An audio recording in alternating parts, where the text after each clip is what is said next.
ایک بات سنیں بڑی شاندار، امام غزالی نے لکھی ہے۔ امام غزالی فرماتے ہیں کہ ہارون رشید نہ حج کر کے واپس آیا بغداد میں، تو کونے میں حضرت بہلول دانا بیٹھے تھے، رش بہت تھا، مجمع بڑا تھا۔ حضرت بہلول دانا بھی سڑک کے کنارے بیٹھے تھے، تو سپاہی کہنے لگے یہاں سے اٹھ جاؤ۔ فرمانے لگے ہارون رشید کی زمین نہیں، زمین میرے رب کی ہے، میں کیوں اٹھوں؟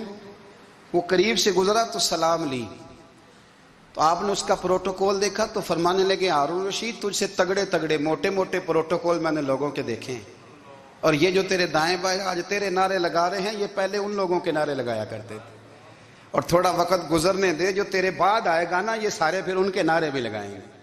تو جھوٹ کی دنیا میں زندہ ہے، ان سے تو نے امیدیں وابستہ کی ہیں، یہ کل اس کے نعرے لگائیں گے۔ اس کے دل پہ بڑا اثر ہوا، گھوڑے سے اتر آیا، آگے کہنے لگا حضور آپ نے مجھے بڑی اچھی نصیحت کی ہے، میرا دل بڑا ٹھنڈا ہوا ہے، میں نے سنا ہے آپ مقروض ہیں، کچھ لوگوں کا قرض، تو مجھے کوئی حکم ہی کر دیں۔ آپ ہنسنے لگے، فرمانے لگے یار تو بڑا ہی بیوقوف ہے، بڑا ہی بیوقوف ہے تو، میں تجھے نصیحت کر رہا ہوں تو مجھے الجھا رہا ہے، حضور کوئی حکم کر دیں۔ کیا خوبصورت انداز ہے رب کریم کے بندوں کا۔ حضرت بہلول دانا فرمانے لگے تیرا رب کون ہے؟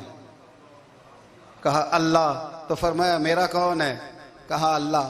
فرمانے لگے یہ تو نہیں نہ ہو سکتا کہ اللہ ہارون رشید کو دیتا رہے اور بہلول دانا کو بھول ہی جائے، یہ تو نہیں نہ ہو سکتا کہ ہارون رشید کو دیتا رہے اور بہلول دانا کو بھول جائے۔ فرمایا اس کا دل، اس کا ارادہ ہوا، ارادہ قدرت ہوا کہ بہلول مقروض رہنا چاہیے، تو اگر رب مجھے رکھنا چاہتا ہے، دکھ قبول محمد بخشا راضی رہن پیارے، اگر وہ چاہتا ہے میں مقروض رہوں تو میں بھی چاہتا ہوں کہ میں مقروض ہی رہوں، یہ تو نہیں نہ ہو سکتا کہ تجھے دے اور مجھے نہ دے۔ فرمایا میری تجھ سے کوئی امید نہیں، مجھے جب بھی دے گا میرا رب بھی دے گا، اور وہ دے گا تو پھر انشاءاللہ خزانے کھول کے دے گا۔ دنیا داروں سے امیدیں وابستہ کرنا، لوگوں کے پیچھے، یہ چھوڑ دیں، آپ بے چین رہیں گے، بے قرار رہیں گے۔ اللہ والوں سے ضرور امیدیں وابستہ کریں، اس لیے کہ ان کے پاس جو کچھ ہوتا ہے وہ دراصل رب کا ہی ہوتا ہے۔ لیکن سیٹھوں سے، نوابوں سے، سیاستدانوں سے باز آ جائیں، ہماری بڑی امیدیں وابستہ ہیں۔ میں اکثر کہتا ہوں جتنے پھیرے نوکری کے لیے دنیا دار کے دروازے پہ لگائے ہیں نا، اس سے کم دفعہ مسجد میں نفل پڑے ہوتے تو رب اتنی بڑی مہربانی فرما دیتا۔ تیسری بات یہ یاد رکھیں، اگر سکون لینا چاہتے ہیں نا، اگر سکون لینا چاہتے ہو نا، تو لوگوں کو ڈسکس کرنا بند کر دو۔